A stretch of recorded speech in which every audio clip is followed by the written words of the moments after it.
Hello friends, তো আমরা এই যে কৃষ্ণনগর চলে এসেছি। কৃষ্ণনগরে এসে আমার ভাই বাসুদেব রাজবংশী, ওর সঙ্গে দেখা হয়ে গেল। বেশ অনেক দিন পরেই দেখা হলো। তো ও একজন মানে খুব ভালো গুণী সিঙ্গার, এবং ওর গান যারা শুনেছেন তারা বারবারই বলেন যে বাসুদেব রাজবংশীকে আমরা চাই। ঠিক আছে, তো এই বাসুদেব রাজবংশীর গান যারা শুনেছেন তারা বারবারই শুনতে চান। যদি বাসুদেবের গান শুনতে চান আর যদি বাসুদেবের কন্ট্যাক্ট যদি কেউ না পান, তাহলে আমার সঙ্গেও যোগাযোগ করতে পারেন।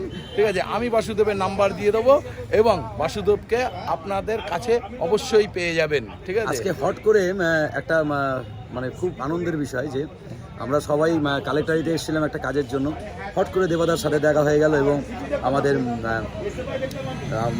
দিলীপদার সাথে দেখা হয়ে গেল, সবার সাথে দেখা হয়ে গেল। যাইবার কালে একজন আরো দেখা না পাইলাম, আমি দেখা না পাইলাম আমার সঙ্গের সাথী, আমার সঙ্গের সাথী কেউ হইল না রে। আসো আসো আসো আসো আসো এটা আসো আসো না আসো। রইব না আর বেশি দিন তোদের মাঝারে, আইরে ডাক দিয়াছে দয়াল আমারে। নতুন বছরের শুভেচ্ছা রইল সকলকে। মন মাঝিরে ওইটা শুরু করো। মন মাঝি রে তোর খেয়াতে তুই দিলি যে পাল তুলে,